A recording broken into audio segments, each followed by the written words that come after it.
안녕하십니까. 더배움 회원 여러분, 국가공인 직업상담사 2급 2차 대비 이론서인 슈퍼노트, 오늘 심리학과 상담학 분야의 마지막 시간으로 직무분석부터 강의하도록 하겠습니다. 여러분, 교재 위치가 239페이지 챕터 6에 해당됩니다. 찾으셨나요? 자, 지금부터 직무분석 이론에 대해서 설명하도록 하겠습니다.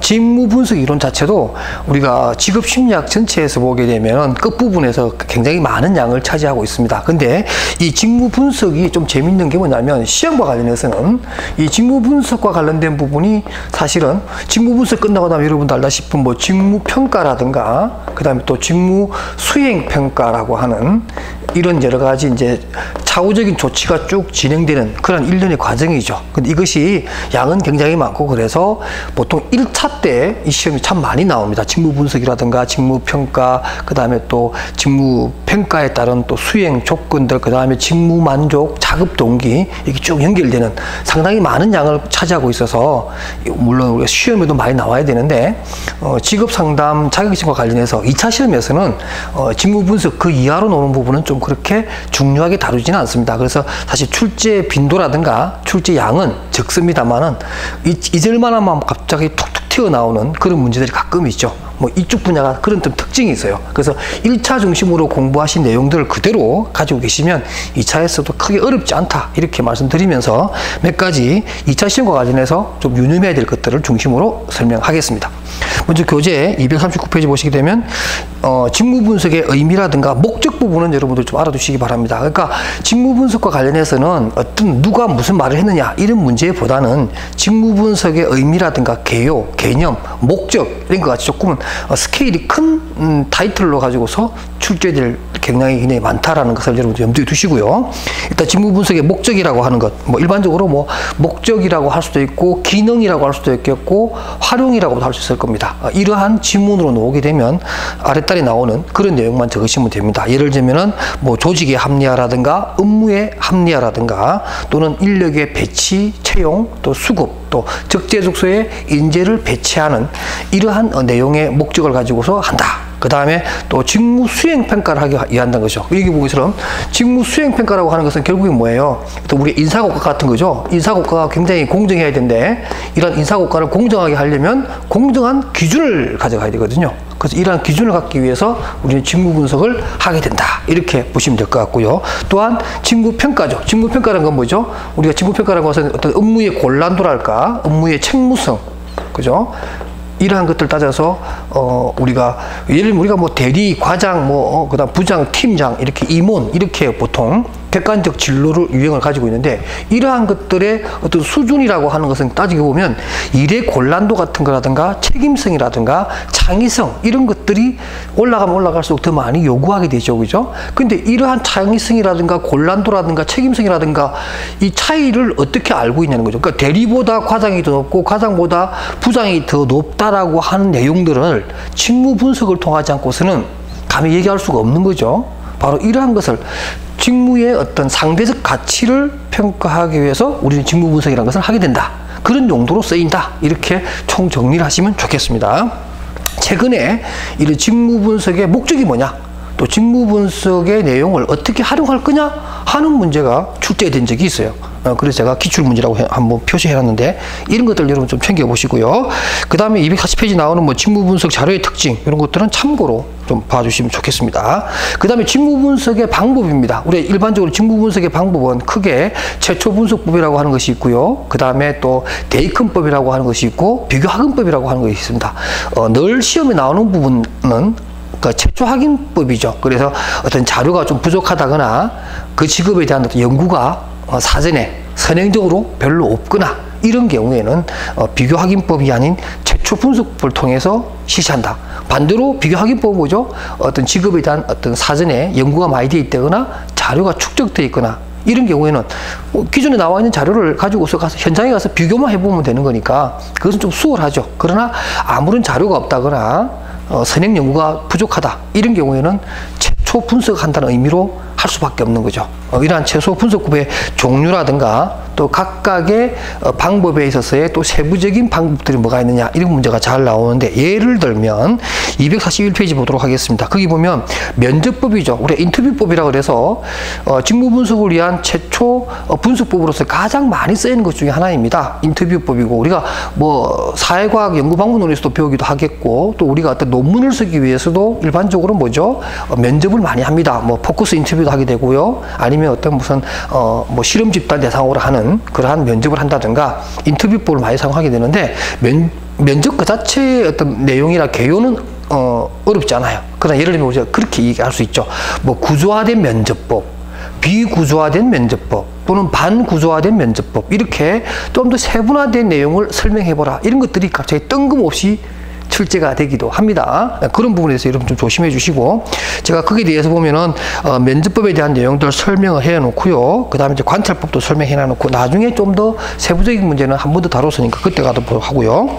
자, 또 242페이지에 체험법에 대해서 뭐 있고, 그 다음에 또 질문지법, 우리가 또 가장 많이 쓰는 게 또 질문지법이죠. 설문지법입니다. 뭐 앙케이트를 돌린다든가, 아니면 질문지나 항목표, 문항표를 돌려서 받는 거죠. 요즘은 인터넷이 많이 발달되어 있기 때문에 이메일을 보내서 그 내용을 작성하게 하고 다시 이메일로 회수하는, 이런 방법입니다. 가장 저렴하고 광범위하게 활용될 수 있으나 그 나름대로의 단점도 굉장히 많다라는 부분 한 번 더 여러분 말씀드리고 싶고요.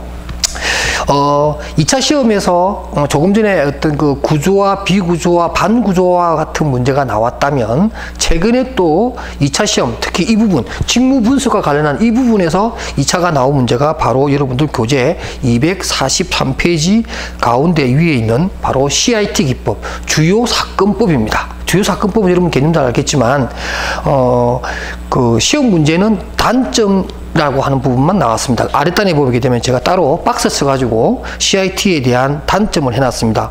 단점은 단점대로 제가 설명해 드릴 텐데, 일단 주요 사건법에 대해서 여러분들이 조금 뭐랄까 좀 맛깔스럽게 답안지를 쓸 필요가 있습니다. 그러니까 예를 들면 그 주요 사건법에 제가 동그라미 6번이요, 243페이지 가운데 한번 봅시다. 거기 보면 주요 사건법 또는 결정적 사건법이라고 하는 이 방법은 직무 수행에 있어서 결정적인 역할을 한 사건이나 사례를 중심으로, 그러니까 사람이 아닙니다. 사건이나 사례를 중심으로 구체적 행동에 대한 내용 분석을 하고, 또 범주별로, 카테고리별로 분류 분석한 다음에 거기에 필요했던 지식이나 기술이나 태도나 이러한 직무 요건들을 추론해내는 과정을 우리는 결정적 사건법 또는 주요 사건법이라고 한다. 이렇게 개념도 여러분 하나 딱 정리해 주시고요. 뭐 단점을 얘기하라고 문제가 나왔다 하더라도 이런 개념을 먼저 하나 적으시고 난 다음에 밑에 박스에 나오는 결정적 사건법의 단점 있죠. 요걸 정리해 주는 게 좋습니다. 이러면 결정적 사건의 단점법은 뭐냐면 일상적인 수행과 관련된 지식, 기술, 능력, 보통 뭐 우리가 지기태라고 합니다. 여러분들 이제 요즘 NCS라고 하는 것을 우리나라에서 이제 국가직무표준이라고 마치는데, 여기서는 지기태라는 말을 씁니다. 지기태라는 말은 그 업무를 수행하기 위한 지식과 기술과 태도라고 얘기합니다. 바로 결정적 사건법에서도 그러한 아주 탁월한 어떤 실적을 보였을 때에 그 해당 종업원의 지식과 기술과 태도가 어떠했는가 하는 것들을 우리가 파악함으로 해서 그 다음에 그 일을 수행함에 있어서의 어떤 업무 편람을 만든다든가, 그야말로 직무 평가를 할 때 아주 요긴한 내용이 되겠죠. 그런 의미에서 이러한 지기태를 중심으로 해서 분석하고 그 내용에 대해서 추론해야 된다. 이것이 바로 결정적 사건법이다. 이렇게 얘기를 할 수 있습니다. 그렇기 때문에 문제는 뭐냐면, 이 결정적 사건법의 가장 단점 중에 단점이라고 할 수 있는 것이 뭐냐면, 우리가 만약에 결정적이니까, 그러니까 어떤 일반적인 상황보다는 좀 더 탁월한, 그죠? 탁월한 결과를 보여줬다는 거죠. 탁월한 결과라는 말은 사실 조금은 열심히 했기 때문에 나온 결과이기도 하지만, 보통의 경우가 아닌 아주 특단의 어떤 노력이라든가 특단의 시간을 투입했다든가, 또 뭐 일시적이든 우연적이든 어떤 특별한 뭐 내용이 좀 부가가 됨으로 해서 아주 탁월한 성과를 거두게 됐다라는 거죠. 그런 면에서 우리가 사실은 직무 분석이라고 하는 것은 어쩌면 아주 일상적 수준에서 일어나는 일상적 수준에서 일어나는 내용을 가지고 판단해야 가장 객관적인 거잖아요. 누구나 다 그렇게 했을 때, 누구나 다 그런 지식과 기술과 태도를 가졌을 때에만 나와야 되는 내용들을 가지고 해야 되는데, 이런 결정적 사건법이나 주요 사건법 같은 경우에는 그런 부분이 오히려 무시가 되고 특별한 것만 찾게 되어서 일반화되기 힘든 그런 결론을 도출할 수 있다. 이게 첫 번째 단점이 되겠고요. 제가 쉬운 말을 너무 어렵게 해석하나요? 그다음 두 번째가, 응답자들이 과거에 일어났던 결정적인 사건을 해석할 때는 그 사건을 왜곡해서 말할 수 있다. 이것도 굉장히 주관적인 왜곡이 있을 수 있죠. 자기와 관련된, 자기 직무와 관련된 내용을 평가한다고 하니까, 분석한다고 하니까 뭔지 모르게 좀 더 있어 보이게 얘기할 수 있겠고, 좀 쉬웠던 일을 아주 어렵게 수행했다라고 하는 그런 측면에서의 어떤 그런 왜곡된 태도를 보일 수 있겠고요. 그다음 또 특별히 훈련받은 사람만이 가능한 얘기가 되겠지만, 또 이 결정적 사건법을 위해서 분석하는, 또 분석을 하는 이 어떤 실험자 내지는 연구자 자체도 상당한 수준을 갖추고 있어야 된다. 라는 거죠. 그 다음 네 번째가, 수집된 자료를 분류하는데 시간과 노력이 많이 들어간다. 매우 주관적인 내용이 많기 때문에 객관적인 시각으로 분류하고 그에 대한 정확한 자료만을 우리가 얻으려고 하면 그 나름대로의 어떤 노력이 많이 들어가고요. 마지막으로, 직무와 관련된 자료 수집에 어려움이 있다. 그렇죠. 그래서 여러 어떤 사례 중심, 사건 중심으로 막 끌어모으다 보니까 어떤 본질적인 내용과 관계없는 많은 데이터가 한꺼번에 생성이 되어서 분류하는 것도 굉장히 힘들다. 뭐 이런 5가지 정도의 결정적 사건법에 대한 단점을 묻는 문제가 나왔는데, 이 시간에 여러분들 잘 정리해 주시기 바랍니다. 그 다음에 244페이지 보면 전화면접법이라고 하는 것도 새롭게 제가 좀 집어넣어놨습니다. 지금 현재 직업상담사 2급에 대한 어떤 시험이 조금은 이제 폭이 좀 넓어지고 있고요. 출제의 어떤 그런 영역도 우리가 기존 수험서에서 좀 벗어나고 있습니다. 대표적인 것이 바로 또 전화면접법이라고 하는 것도 요즘 많이 쓰이고 있거든요. 그래서 이게 빠져있다는 것 조금 문제가 됩니다. 물론 뭐 전화면접법이라고 하는 게 직무 분석을 할 때는 많이 쓰지 않지만, 우리가 일반적으로 어떤 정보를 수집한다거나 이런 거 할 때는 편리하잖아요. 그죠? 편리하고 또 설문지보다는 질문법이 또 들어가고 인터뷰하고 비슷하잖아요. 얼굴만 보지 않는 상태에서 하는 인터뷰법의 어떤 내용도 포함이 됩니다. 그러니까 전화면접법은 인터뷰 앤드 설문법과 같은 이런 아주 폭넓으면서도 접근성이 용이한 그런 장점이 있어요. 그래서 요즘 많이 쓰고 있는데, 일단 여러분들 거기 전화면접법의 의미와 그 다음에 창점, 단점까지 꼭 알아두셨으면 좋겠고요. 그 다음에 244페이지에 밑에서 한 10번째 줄 방가로 3번에 나와 있는, 제가 조금 특별하게 수록을 해 놓은 내용인데, 직분석 설문지 선택 시 평가 준거 3가지. 꼭 기억하시기 바랍니다. 왜냐하면 우리가 뭐 난이도 문제라든가 어떤 뭐 문항의 변별력의 문제라든가 이런 것들이 직업 심리학 앞쪽에 연구 방법론에서 나왔다시, 또 우리가 직무 분석을 하기 위해서 예를 들면 설문지를 돌린다 했을 때 가장 많이 쓰는 방법이니까 그 설문지를 만들 때 중요하고요. 또 이 설문지를 우리가 이제 제작을 하고 기존에 뭐 제작되어 있는 것들을 우리가 활용할 수 있을 겁니다. 그 기존에 제작되어 있는 것을 선정을 할 때라든가 내가 만들 때 어떤 내용들을 좀 더 고려해야 되느냐.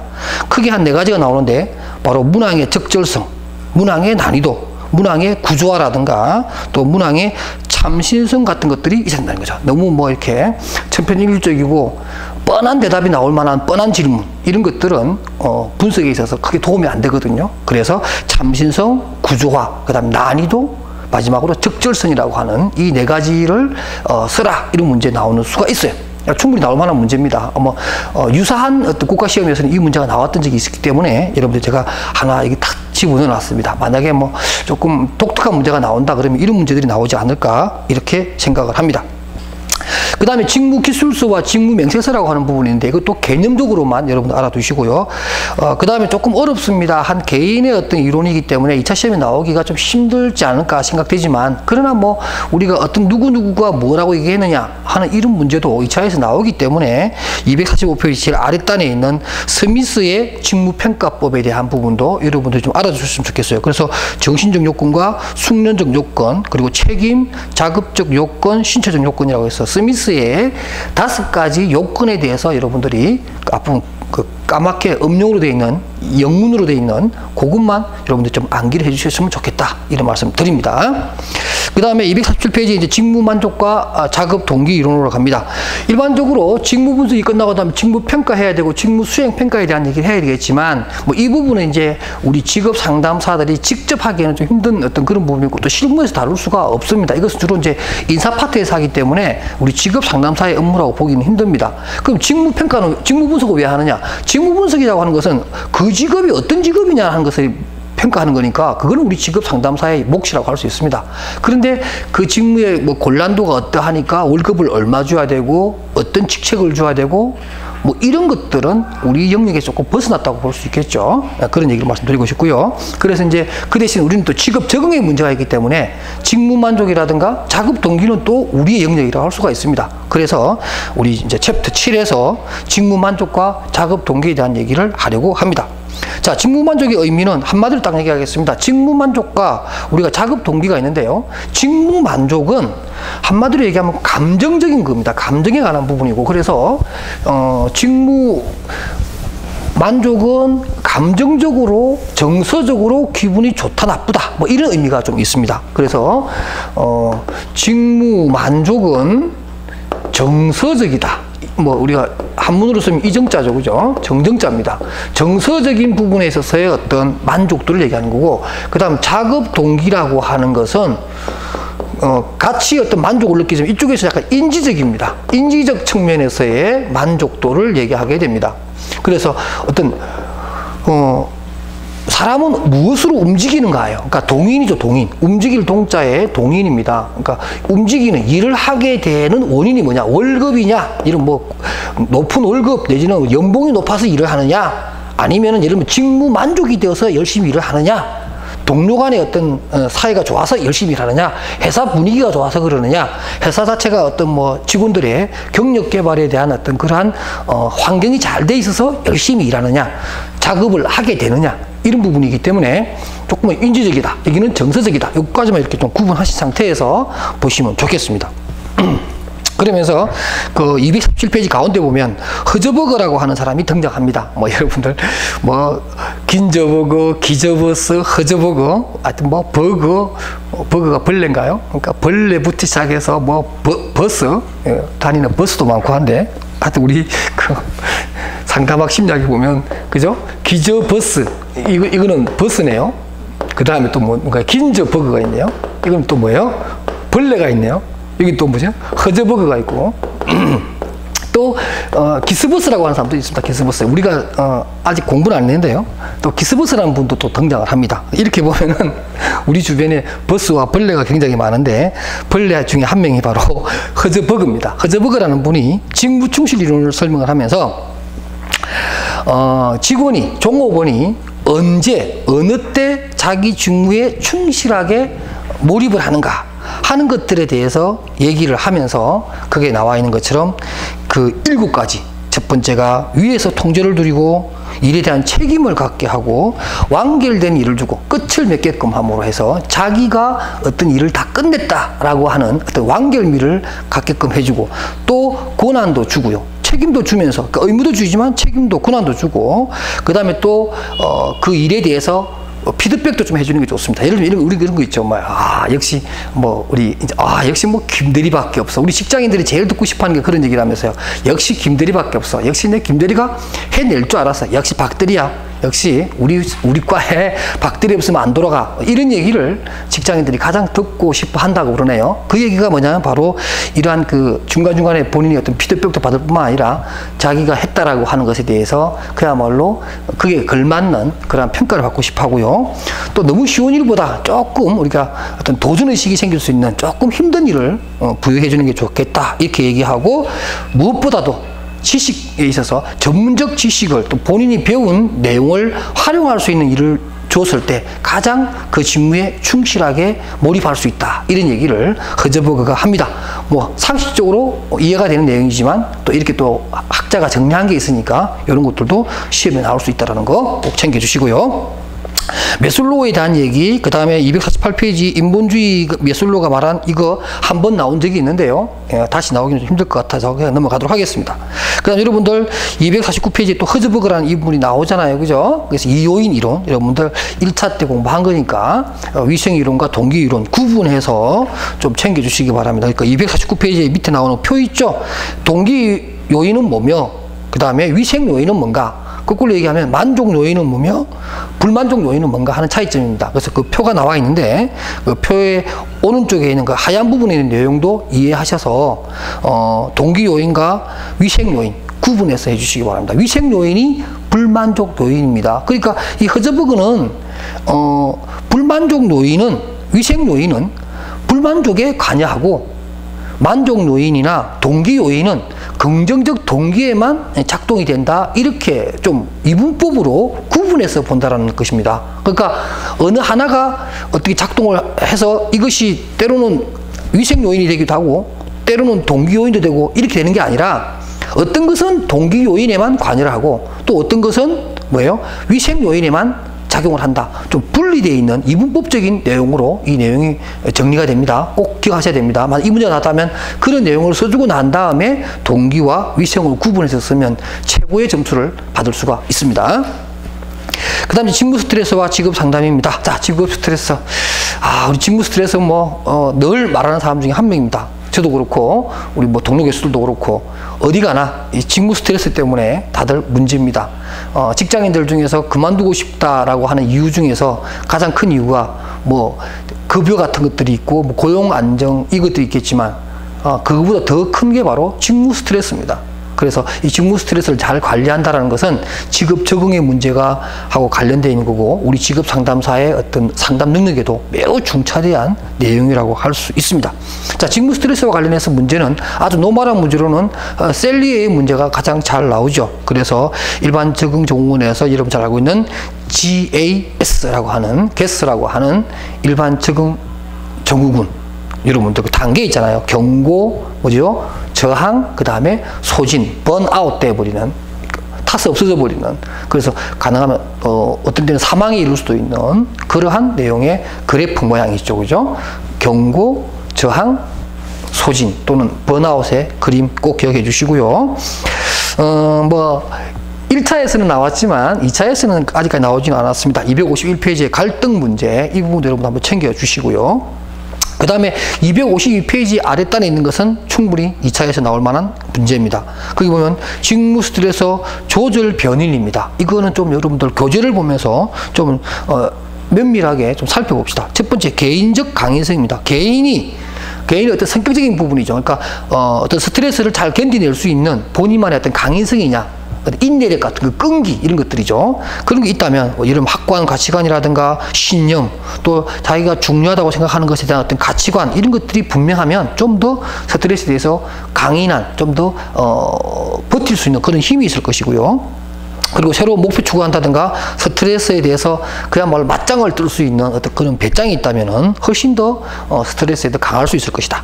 그 다음 또 개인적 특성이 있습니다. 여러분 잘 알다시피 A타입, B타입이라고 하는 거, 프리드만 교수의 이론 기억나시죠? A타입이 굉장히 힘들어하지요. B타입은 좀 여유가 있고 그런 얘기. 그 다음에 통제의 위치입니다. 통제의 위치도 굉장히 중요해요. 내적 통제냐 외적 통제냐 해서 일반적으로 내적 통제자가 훨씬 더 스트레스에 강하다라는 내용도 구분할 수 있겠고, 마지막으로 예를 들면 사회적 지지성 같은 겁니다. 사회적 지지성. 동료가 이렇게 격려해 준다든가, 예를 들면 이런 게 있겠죠. 예를 들면 어떤 대리가 과장님한테 되게 혼났어요. 그래도 옆에 있던 다른 대리 한 명이 김 대리 자네가 이해해. 우리 원래 과장님 원래 저러시잖아. 원래 평소에 좋으신 분인데 가끔 저렇게 화를 낼 때도 있잖아. 다 자네가 미워서 그런가? 일을 하다 보니까 과장님도 좀 화가 나서 그랬겠지 다 풀고 과장님도 이해해주고 나중에 퇴근할 때 내가 소주 한잔 살 테니까 술 한잔 해. 이렇게 누군가가 옆에서 도와준다면 그 사람은 그 조직 내에서 스트레스를 이겨내는데 훨씬 더 편할 겁니다. 이게 바로 사회적 지지입니다. 그러니까 우리가 직무 스트레스의 조절 변인이니까 스트레스의 강도는 똑같아요. 근데 그것이 본인의 강인성이라든가 아니면 어떤 본인의 A타입, B타입 또는 외적, 내적, 통제력 또는 사회적 지지 이런 것들이 있느냐 없느냐 어느 타입에 속하느냐에 따라서 조절된다라는 의미입니다. 그것이 바로 오른쪽 253페이지에 제가 그림으로 하나 보여드렸어요. 그래서 이 그림을 잘 보시면은 일단은 좌측에서 우측으로 가는 것은 스트레스가 발생하는 과정입니다. 그래서 첫 번째 뭐 조직에서 스트레스에 대한 선행 변인이 발생해서 포괄적인 스트레스가 와르르 발생을 합니다. 그러면서 그것을 지각하거나 인지해서 오른쪽으로 가면 스트레스에 대한 반응을 일으키고 생리적인 또 뭐 심적 혈관이라든가 생화학적 반응을 일으키다가 나중에는 건강과 질병을 얻게 되거나 또는 조직의 효과성 내지는 조직에 적응하지 못해서 그만두거나 노조에 가입하거나 이직을 하거나 결근이 잦거나 음주에 빠지거나 뭐 이러한 결과를 보여주는 것이 좌측에서 우측으로 간다면 위아래에 있는 것들은 조절 변인들입니다. 여기 위에 같은 경우에는 일반적으로 개인적인 거죠. 개인적인 강인성 또는 A타입, B타입 또는 본인의 통제 위치입니다. 내적이냐 외적이냐.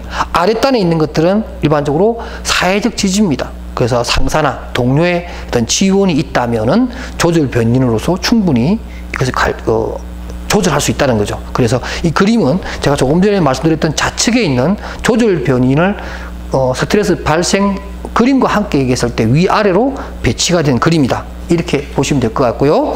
마지막으로 253페이지에 라자루스의 베이직 아이디라고 하는 겁니다. 이 라자루스라는 분에 대해서 사람들이 많이 물어봅니다. 이 사람이 도대체 무슨 상담 이론가냐 어떤 거냐 이렇게 물어보시는데 뭐 상담 이론가라고 할 수도 있고요. 이분은 주로 이제 인지적 측면에서의 그 행동주의 이론가라고 보시면 됩니다. 그래서 꼭 베이직 아이디라고 하는 것이 스트레스와 관련된 것은 아니에요. 우리가 일반적으로 뭐 스트레스와 관련된 이론이라고 생각하는데 그게 아니고 어떤 그 사람의 행동 양식을 변화시키는데 인지적 접근을 하면서 그 접근에 있어서 요소를 여기 나오는 것처럼 7가지 요소로 들어가서 내용을 인지적으로 볼 수 있도록 해주는 겁니다. 그래서 비헤이브부터 시작해서 마지막 드라그, 약물까지 해서 베이직 아이디라고 하는 7개 영역에서 치료 기법을 찾는 거죠. 예를 들면 여러분 한번 봅시다.